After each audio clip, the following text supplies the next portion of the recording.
agora, muito obrigado. Vamos passar aqui pela revisão do Orçamento Geral do Estado.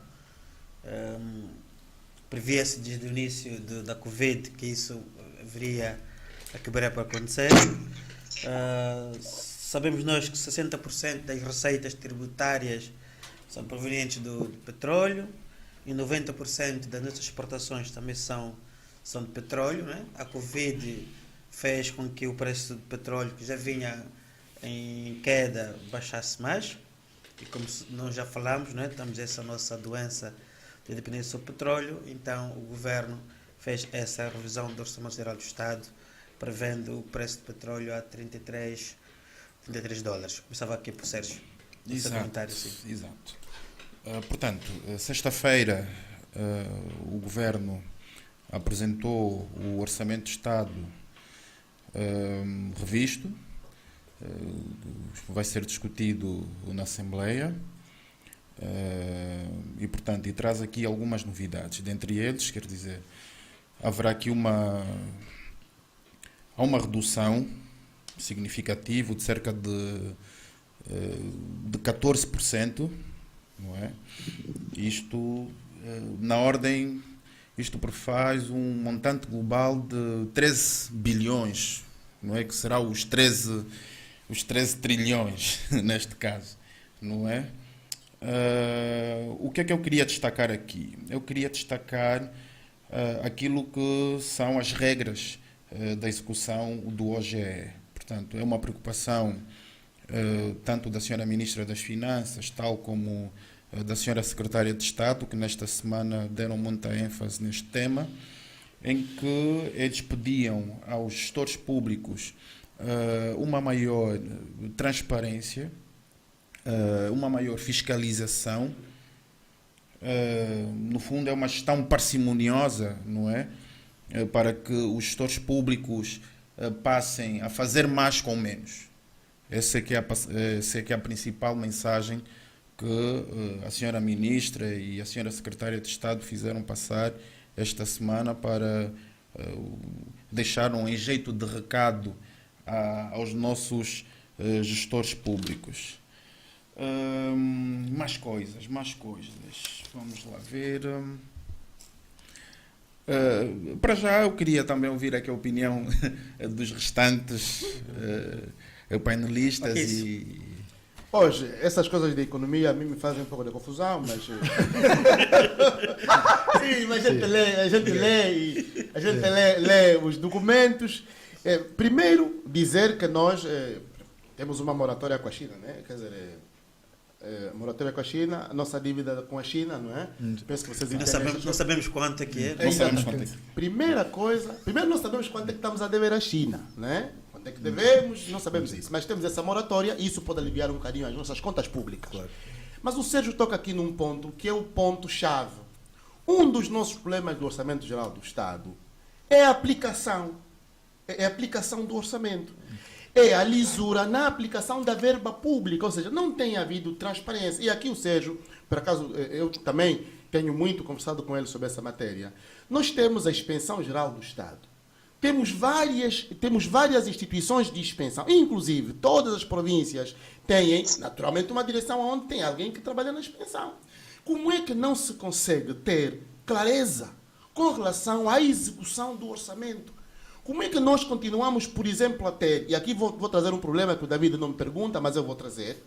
Nós continuamos a ter, é verdade, nós continuamos a ter o Orçamento Geral do Estado, algumas obras que estão no Orçamento Geral do Estado, e agora com o PIME, o Programa de Intervenção nos Municípios, as mesmas obras estão cabimentadas 2 vezes. Epá, isso não é possível. Nós não vamos conseguir. Nós podemos ter o dinheiro que tivermos no país, mas se nós continuarmos a ter, por exemplo, e mesmo, por acaso, um deputado do MPLA, a coisa de 5 ou 6 meses, não, 5 ou 6 meses, penso que foi o ano passado, com relação à Cabinda, disse, opa, esta obra foi cabimentada 2 vezes, foi paga 2 vezes. Nós continuamos a ter obras que são pagas 2 vezes. Portanto, a minha questão não é só a revisão do Orçamento Geral do Parece Estado. que aconteceu também agora no Coisa Sul. Exatamente, aconteceu exatamente também no Coisa Sul. Um Gonza, o inspetor que está no Coisa Sul, acho que vai ficar 15 dias, ficou completamente irritado com uma obra que tinha sido cabimentada, paga na totalidade em 300 milhões de kwanzas, agora aparece novamente para 400 milhões de kwanzas. Nós não vamos conseguir. Assim nós vamos conseguir. Nós podemos ter o dinheiro, todo o dinheiro do mundo, com esta prática não vamos conseguir. Agora é evidente que, com relação à revisão do Orçamento Geral do Estado, o petróleo está a oscilar demasiado. Mas cuidado que aqui nós vamos ter essa dificuldade. Fizemos o Orçamento Geral do Estado a contar com o valor que o Sérgio por acaso disse, 33. Não, 33. o A revisto revisão. são 33, não é? São 33. A UNITA tinha proposto 30. Vamos fazer por baixo. Vamos fazer por baixo. A UNITA tinha proposto 30.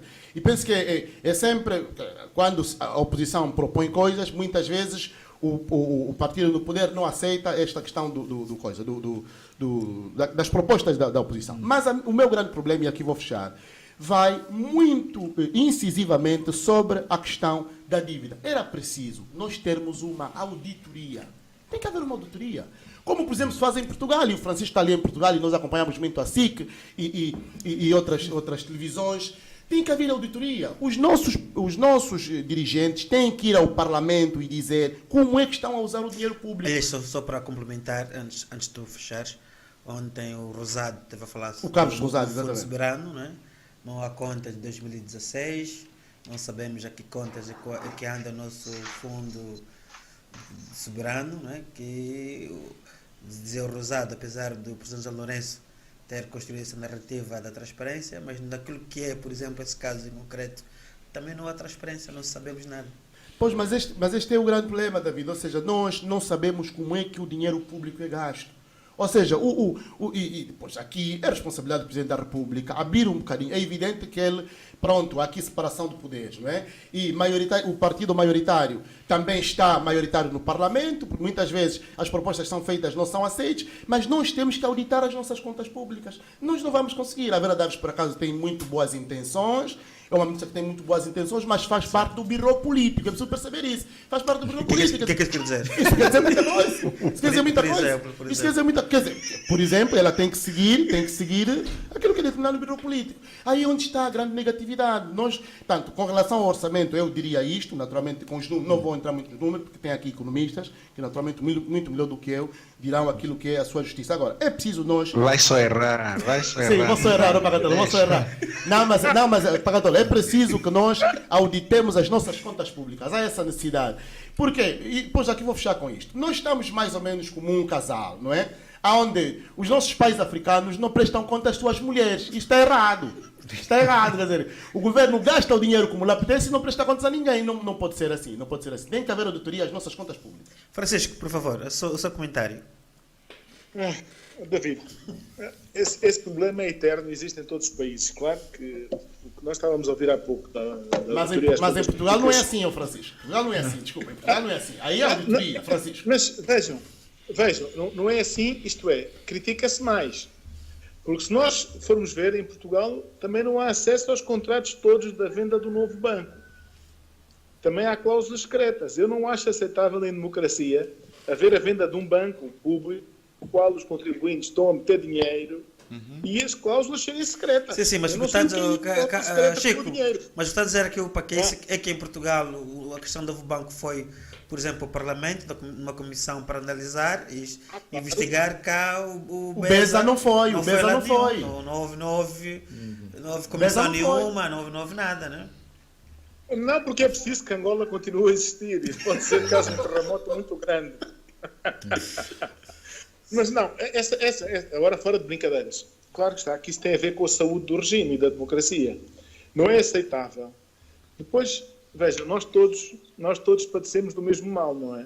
É que não é possível a Angola formar os seus filhos, formar os seus jovens, e depois que esses jovens formados aceitem que lhes escondam a realidade do país. Isso não existe. O que nós estamos aqui a exigir é que a realidade nos seja mostrada.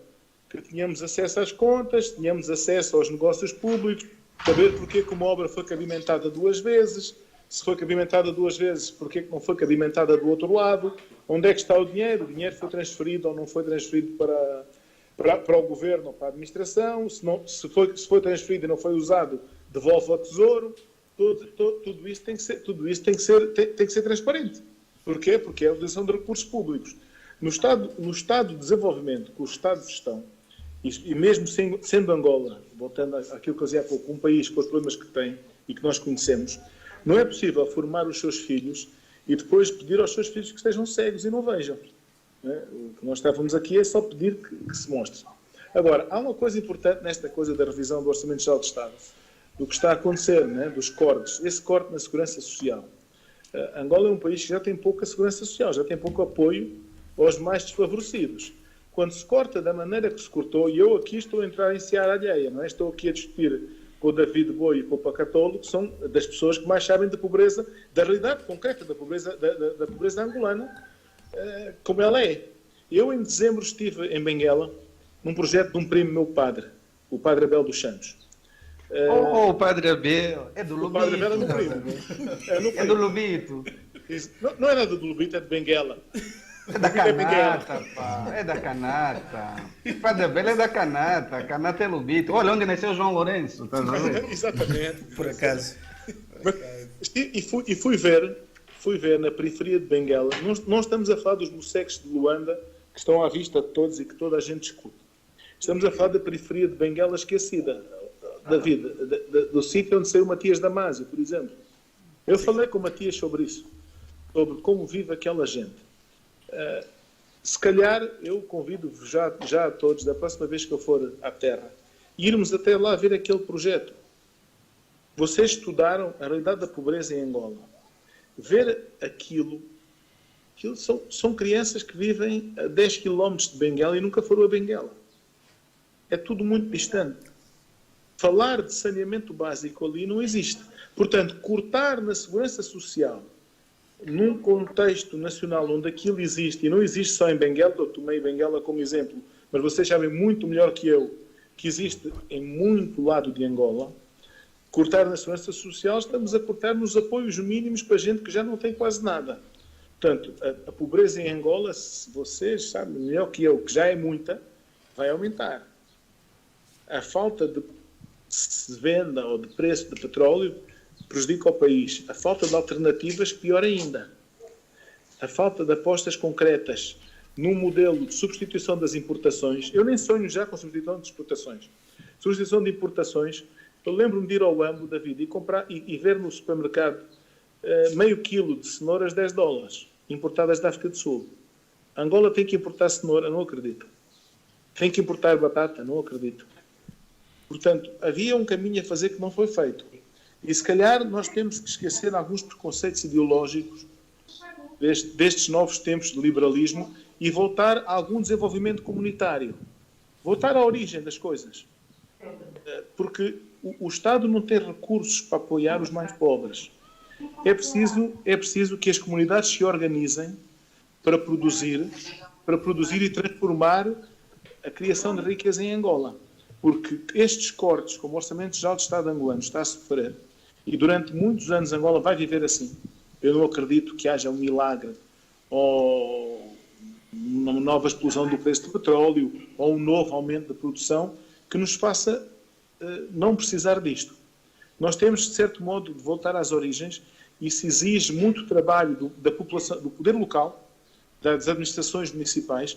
O processo da constituição dos municípios pode ser muito importante nesta matéria, porque o governante local é quem tem contacto direto com a população e a população é importante ter a quem exigir estas coisas. E é preciso, se calhar, voltarmos à origem, voltarmos a produzir. Em vez de estarmos só preocupados com o modelo no qual o Estado nos transfere dinheiro a partir das receitas de petróleo, que foi como Angola esteve nos últimos 15 anos, tirando os últimos anos, em que faltou, em que vivíamos apenas do dinheiro que vinha do petróleo, temos de voltar a produzir. Não há hipótese. Se não se produz, não se come. Eu creio que o vosso estudo saberá isso muito melhor do que aquilo que eu estou a dizer, mas esta tendência do Orçamento Geral do Estado de corte perante a pandemia é uma tendência de longo prazo, porque a dívida sufoca as contas públicas angolanas, não há produção da economia nacional que permita sair daqui a curto prazo.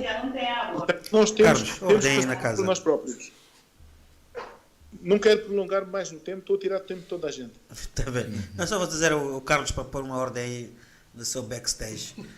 Nelito, por favor. Mas estão a ver o barulho aqui de fundo. Claro, com certeza.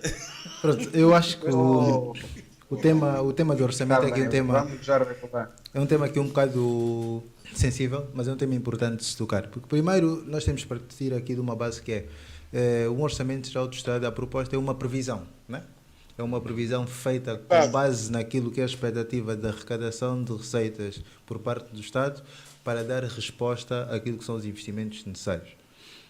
O nosso orçamento geral do Estado tinha que ser revisto, não havia alternativa. Eu penso que o Governo, durante aqui um período, fez um compasso de espera no sentido de ver se o petróleo voltava a subir e equilibrava um bocado aquilo, ou seja, voltava a subir aos níveis a que estava em termos de preços na altura em que o orçamento foi feito a primeira vez, mas isso de facto não aconteceu, levou mais tempo, porque o problema tornou-se muito mais grave do que parece, a produção global parou e consequentemente isso afetou o preço do petróleo. Produziu-se, sobretudo sendo a nossa principal commodity de exportação. Eu penso que na altura o secretário de Estado da Economia, eu penso que o Sérgio teve, na minha perspectiva, uma saída infeliz quando disse que não, o governo, no orçamento geral do Estado não vai ser preciso tocar, não vai ser preciso mexer, vamos manter como está. Mas eu acho que ele precipitou-se e qualquer pessoa naquela posição sensata e com algum discernimento sabia que aquilo ia afetar de forma grave e, portanto, ou seja, os nossos governantes têm que conseguir olhar para as coisas também um bocado a longo prazo e não só do ponto de vista partidário, do ponto de vista de tentar confortar as pessoas para manter alguma simpatia política, mas devem olhar para as coisas como elas são e devem ter capacidade de prever e saber reagir. Portanto, era inevitável esta alteração, a revisão do Orçamento Geral do Estado, mas, ou seja, tudo o que lá está não passam de previsões, porque, portanto, se o petróleo voltar a baixar, pode afetar novamente, vai ser preciso rever novamente.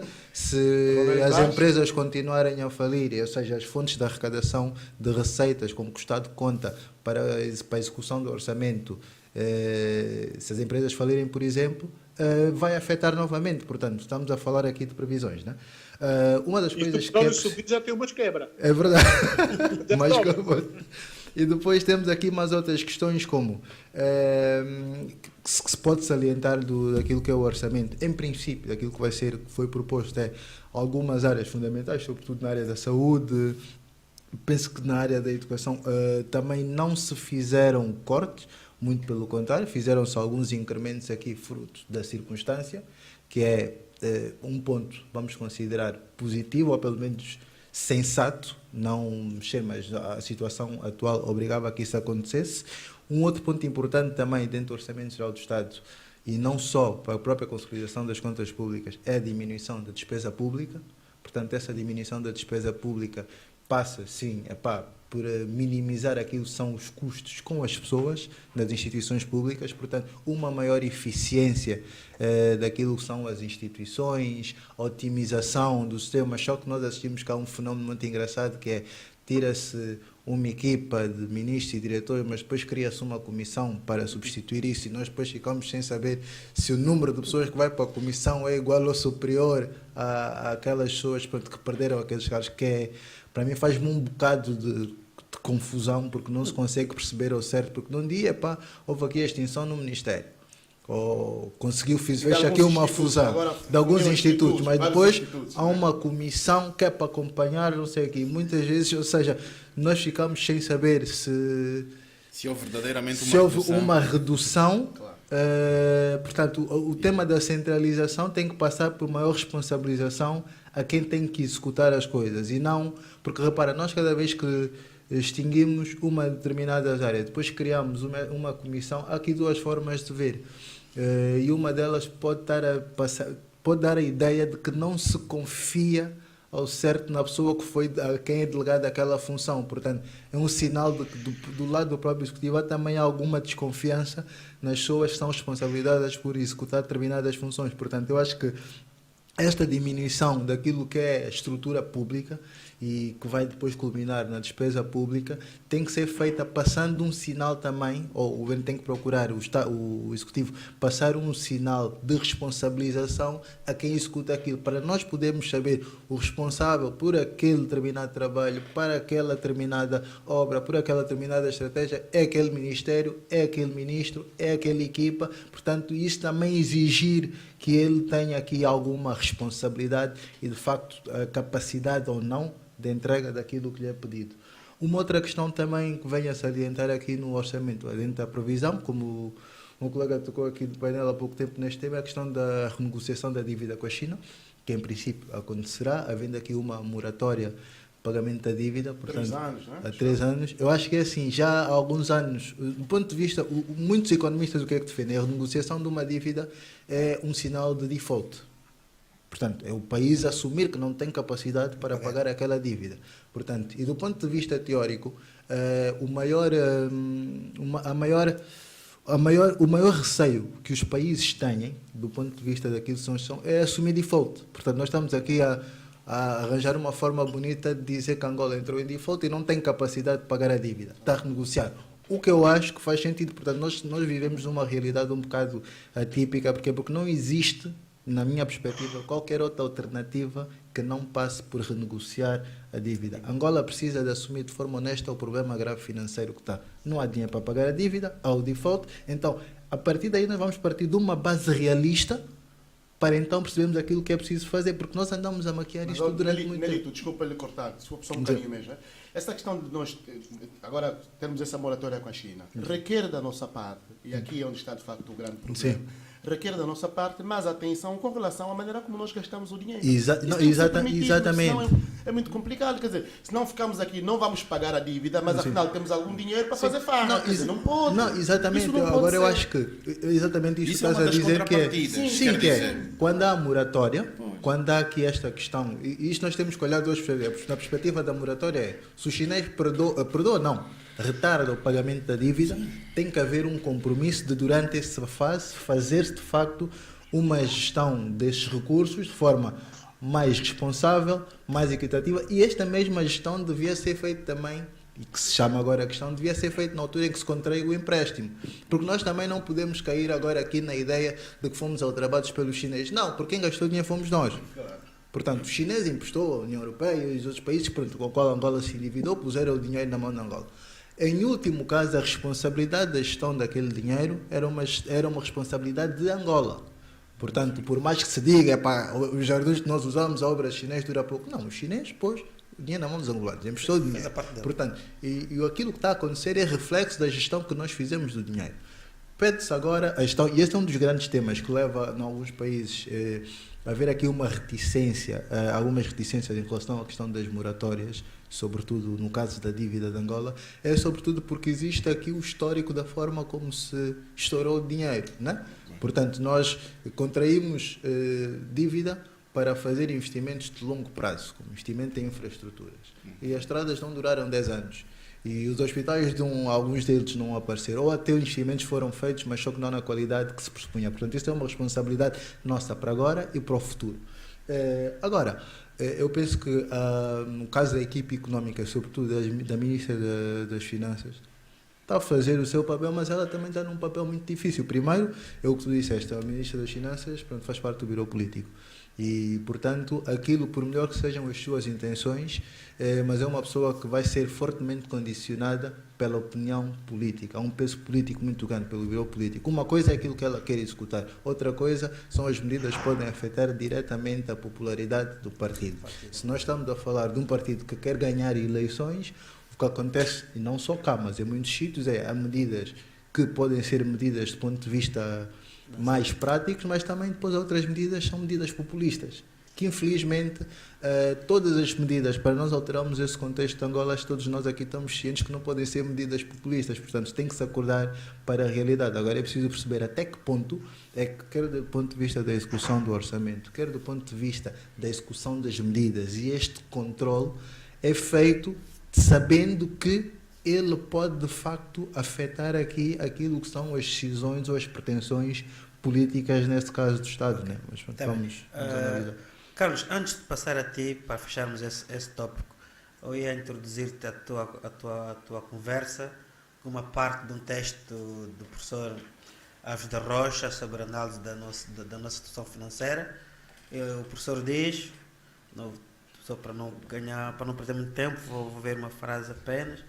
Ele diz que quando o governo continua a tomar decisões polémicas e desajustadas da presente realidade, a aquisição de 200 viaturas topo de gama para entregar aos ministros, secretários de Estado e outros membros da nomenclatura, o investimento de 42 milhões de dólares para construir a sede da CNE, a construção de um hospital para dirigentes, o ressarcimento de uma dívida externa de um país africano em espécie, acho que é o gado, acho que é isso. Que já está a Não morrer. pode haver atração de investimento privado, monumento estrangeiro. Isto é, parece haver aqui uma dissonância, não é? Entre aquilo que é essa consciência de maior restrição e maior racionalidade financeira, depois uma série de decisões que depois o governo toma que não batem certo umas coisas com as outras.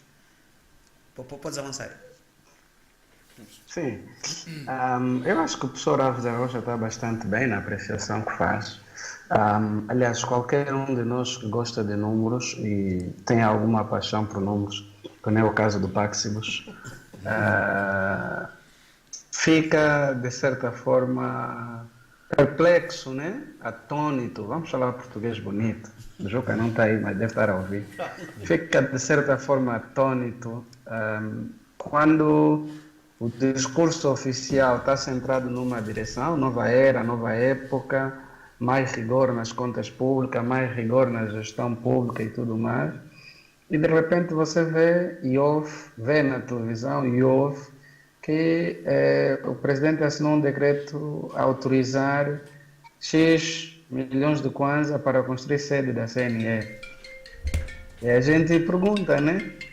Onde a CNE está atualmente? Não é possível continuar a organizar os pleitos eleitorais, as eleições autárquicas, que aguardamos ansiosamente pelo anúncio, ou então as eleições gerais em 2022. Temos mesmo necessidade de construir uma nova sede. Eu vou só andar um bocadinho, então. Enquanto falo, acho que conseguimos nos ouvir. Temos mesmo necessidade desse tipo de investimento. É claro que a resposta para nós que estamos de fora é não temos, né? Porque no âmbito dos arrestos e tudo mais, somos brindados com notícias de imóveis e outras coisas que estão a ser passadas para a esfera de todos nós, que é do Estado, e podem ter utilidade para a CNE, e estão mesmo aí em Luanda essas instalações. Então, se estamos a ficar agora com muito patrimônio do que estamos a recuperar, esse patrimônio depois vamos vender, né? Acho eu, porque não é para ficar postado. Então, se vamos vender para termos receita, não podemos reaproveitar uma parte desse patrimônio vasto, que os donos não vão recuperar mais, porque não têm condições de o fazer, nem legais, nem... Vamos esquecer, isso é mesmo para a esfera pública. Então, se é para a esfera pública e depois ser alienado, podemos reutilizar, seja quem fala para a CNE, quem fala do tal hospital dos dirigentes ou whatever, outras coisas mais que estão a ser autorizadas. A mim me parece que aqui faz sentido colocar aquelas questões de quem gosta de políticas públicas, né? Uma decisão é sempre questionável do ponto de vista das 5 dimensões. E eu acho que é o Nelito que fez economia, né? Não, eu venho da área das empresas, venho da área da gestão, do marketing. Gestão. O Sérgio Ok. é economista. Sérgio que fez economia. Sim, uma decisão econômica, uma decisão de governação é sempre passível de ser questionada de 5 perspectivas. A primeira perspectiva é: essa decisão que foi tomada era necessária? Né? Essa decisão que foi tomada era oportuna? Esta decisão que foi tomada é eficaz? Essa decisão que foi tomada é eficiente? Esta decisão que foi tomada é legítima? Do ponto de vista da legitimidade, não temos dúvida. Ele é titular do Poder Executivo, ponto final, parágrafo. A decisão é legítima. Mas havia mesmo necessidade disso? Eu acho que não. Então, quando a resposta à necessidade é não, a oportunidade também desaparece. Às vezes até pode ser necessário, mas não oportuno. Não é? Mas quando a resposta à necessidade é não, a oportunidade desaparece. É assim que nós aprendemos e é assim que nós ensinamos. Então, se ela não é necessária, não é oportuna. Se não é oportuna, não é eficaz. Se não é eficaz, não é eficiente. Ok? Então, essa é uma decisão que podia ser tomada lá mais à tarde. E, nesse particular, o professor Alves da Rocha acho que está bem na apreciação que faz. E quem governa tem que estar disposto a ouvir isso. Toda decisão de governação é passível de ser questionada nessas 5 dimensões. Repito, legitimidade não estamos a questionar, ele é titular do Poder Executivo, tem legitimidade. Até podia ser necessário dar mais dignidade à CNE, podemos responder que sim, é necessário, tem que se dar dignidade, porque edifício é privado, é de não sei lá o quê, paga-se muita renda, ok. É necessário. É oportuno? Não, não é. Nesse momento não é de todo oportuno, porque estamos a fazer sacrifícios. Então, se estamos a fazer sacrifícios, não é a renda que se paga pelo imóvel, que vai nos complicar a vida. Se já pagamos esse tempo todo, podemos pagar mais 1, 2 anos. Ou provisoriamente retirar e colocar a CNE num daqueles edifícios da CIFIC. Não são 2 que foram expropriados? Sim, sim. 2. São 2. A antiga instalação da Assembleia Nacional também é grande, não tem lá espaço para pôr a CNE. Até a CNE não trabalha todos os dias, né? Temos que esperar eleições. Por enquanto estão lá, vão fazendo outras coisas. Então, vamos ser um bocadinho mais, como diria o outro, mais patriota. Não trabalha todos os dias. Né? Nós não temos eleições todos os dias. Não temos eleições todos os dias. E não preparamos eleições todos os anos. O foco da CNE é esse.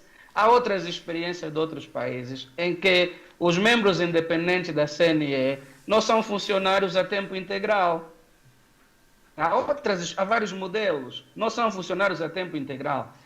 Eles voltam ao ativo nas vésperas para preparar o pleito eleitoral. Então logo termina o pleito eleitoral. Cada um volta para a sua atividade principal. E depois vem mais quando há pleito eleitoral. Então, não é uma atividade permanente. O nosso figurino é que atribui o caráter permanente à CNE. Mas se formos pegar o que é que se faz, depois, nos intervalos entre as eleições, as respostas vão ser daquelas que nós conhecemos. Pronto. Esse é um ponto. O segundo ponto, em relação à proposta que foi entregue à Assembleia para discussão. Por acaso, ontem tivemos a oportunidade de participar naquele programa das 10 às 12 da Rádio Nacional de Angola.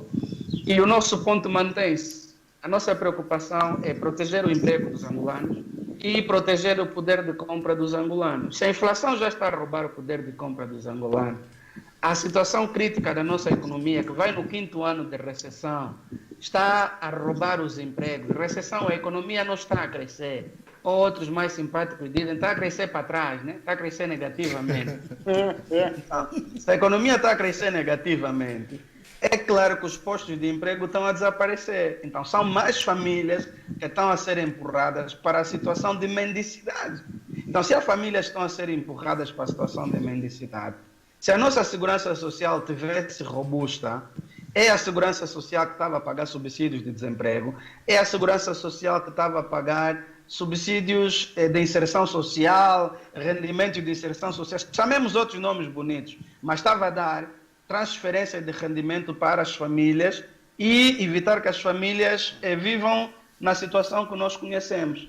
Mas a nossa segurança social não tem essa robustez. Então, se não tem essa robustez, o nosso orçamento, todos os orçamentos, não é? Que são sempre previsões, tinha que ter um sinal claro para o setor produtivo. E eu defendia e continuo a defender que para o setor produtivo aqui, o imposto industrial, que sai do 30 para 25, podia ir mesmo para 15. Não há problema nenhum o imposto ir para 15. Diziam lá os especialistas do Ministério das Finanças, mas isso reduz a receita do Estado. Sim, é uma redução ilusória. Quem estudou economia sabe que aqui é um efeito de trade-off. Se você reduz o imposto industrial de 30 para 15, você está a dar sinal positivo ao setor produtivo de que vale a pena produzir, porque aquilo que eu não vou pagar imposto, vou reinvestir. Mas se ele vai reinvestir, ele vai ter que contratar mão de obra. Você vai contratar mão de obra, vai proteger os que já estão a trabalhar, vai ter que contratar outras pessoas. No final, ele vai pagar salário. Se vai pagar salário, as pessoas vão consumir. Então, pela via do consumo, a economia vai se aquecer. O consumo dos privados, das empresas, e o consumo das famílias. Em termos teóricos, é isso que nós aprendemos nos manuais de economia. Exato. E quando se olha para a política econômica, quando se olha para a política fiscal, os impostos têm que ser usados de maneira equilibrada. Eles se retroalimentam. Portanto, você ter um imposto industrial alto, o que você está fazendo numa situação como a nossa é matar a produtividade. Se você mata a produtividade, a expectativa da receita alta cai. E cai pelas duas vias, pela redução da atividade produtiva e pela redução do consumo. E pela fuga imposto. E só para complementar aqui uma coisa, Carlos. Sabes qual é um dos grandes problemas da nossa economia? O Estado consome mais que a sociedade, consome mais que as pessoas. Ou seja, aquilo que é produzido, que as empresas produzem aqui em Angola, é mais absorvido pelo Estado, tem uma necessidade de absorção maior do que aquilo devia ser a economia a absorver aquilo para gerar consumo. E é precisamente o contrário. Por isso é que nós assistimos aqui o fenómeno de ser mais atrativo negociar com o Estado do que entrar para a economia real. Portanto, enquanto nós tivermos o Estado quase que um concorrente da economia real, não vamos ter aqui um sistema empresarial que esteja a avidentar para a economia real, porque nós vimos até pessoas com atividades mais simples. Eu conheci, vi malta, tinha fábricas de sumo, que são produtos que devem ser consumidos na economia real, e o sonho era fazer um contrato com o Estado, fornecer um ministério. Quando é com uma fábrica de sumo, ou um restaurante, ou uma senhora que faz bolos, o sonho é conseguir um Estado como instituição do Estado para fornecer os bolos. Quando existem, vamos considerar 30 milhões de angolanos na economia real. Porquê? Porque o Estado criou aqui esta dinâmica quase que de alimentar um consumo paralelo àquilo que é o consumo da economia real. E nós estamos a viver isso, quer do ponto de vista daquilo que é da arrecadação de receitas, mas também quer do ponto de vista da própria letargia das pessoas em irritação, em investirem para aquilo que é a economia real, porque isso depois criou vícios e criou medo. Portanto, ninguém quer ir para a economia real, mesmo dentro do nosso sistema financeiro. Só aqui para complementar, eu tive a experiência num dos primeiros projetos que fiz ligado à economia real, em que a banca me perguntava se eu tinha algum contrato com o Estado ou com algum supermercado, de referência ligado ao Estado, como sendo relevante para eu poder garantir o pagamento do Estado. E eu dizia, o pagamento do financiamento do crédito ao banco, e eu dizia que não, eu quero ir para a economia real, eu estou a fazer, tenho as minhas projeções, mas eu quero ir para a economia real. E isso na perspectiva de quem estava a analisar. Ou seja, não era um fator de atratividade, porque a referência que existia na cabeça das pessoas era que a única forma que tu tinhas de pagar o empréstimo ao banco, ou de seres elegível para isso, era tu tens o contrato com o Estado. Portanto, é um contexto em que alterar. Não? Carlos, podes concluir?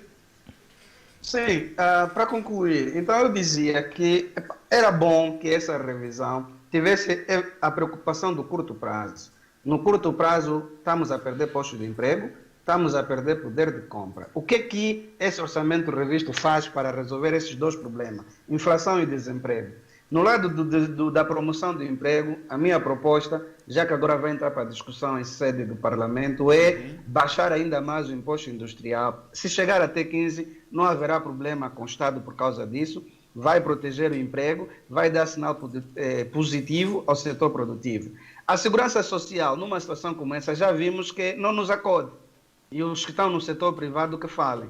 Então, se não nos acode, é lamentável constatar que há uma proposta de corte da segurança social, portanto, daquilo que é segurança social, há uma proposta de corte na ordem dos 25%. Acho que era bom que fosse revisto isso, que há famílias que estão a precisar do apoio social.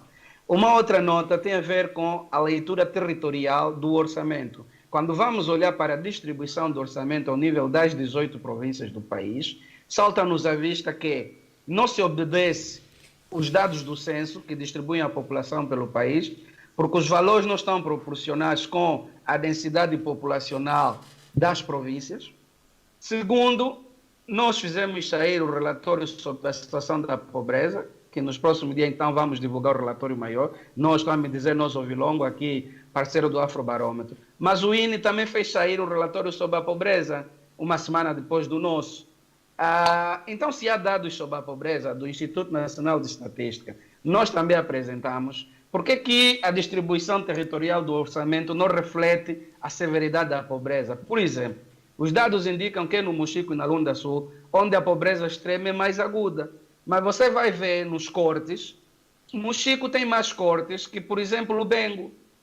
Lunda Sul, acho que é Lunda Sul e Mochico, agora não tenho aqui o orçamento, é pena minha, mas ontem tinha isso em minha mão. Nos cortes, Lunda Sul e Mochico estão no top dos cortes. E as províncias que aparentemente têm menos pobreza e têm menos população, algumas não só não sofrem cortes, como vêm os seus orçamentos reforçados. Então a pergunta que fica é, qual é o critério que se usa na distribuição territorial do orçamento geral do Estado? Era bom que esses critérios fossem tornados públicos, transparentes, para nos ajudar a fiscalizar e a monitorizar.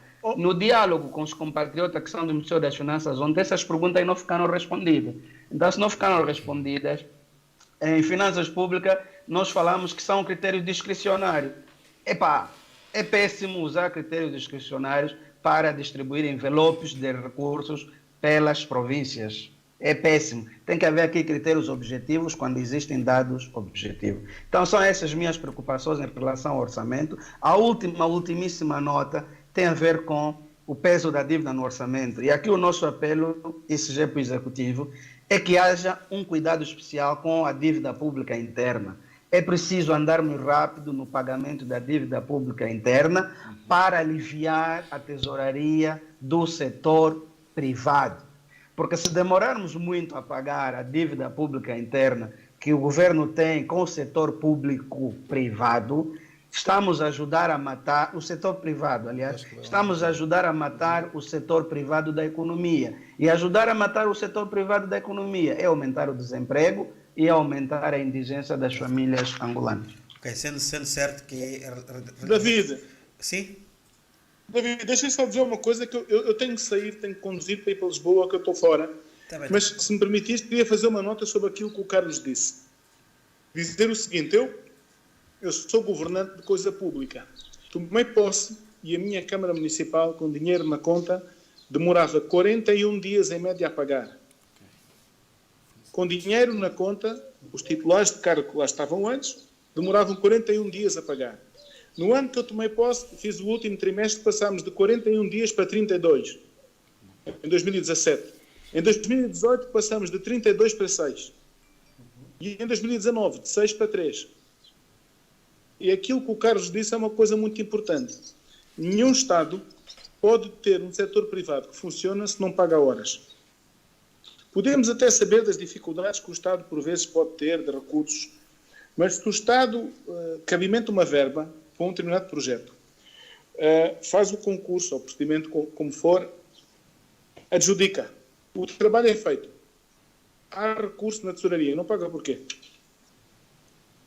Isto é outra questão importante que tem que se questionar. Não paga porquê? Se não paga aquele trabalho que foi feito, essa empresa tem salários para pagar. Se o dinheiro não entra na economia real, essa gente não consome, a economia não funciona. E isto é um problema que Angola tem, que se arrasta há muito tempo. Nem quando estávamos com os cofres recheados se pagava horas. Porque deixo para vocês o debate daqui a pouco. Depois de dizer uma crítica final a esta revisão do Orçamento Geral do Estado, voltamos ao início do programa. O Orçamento Geral do Estado não dá indicação nenhuma de perspectiva futura para os angolanos.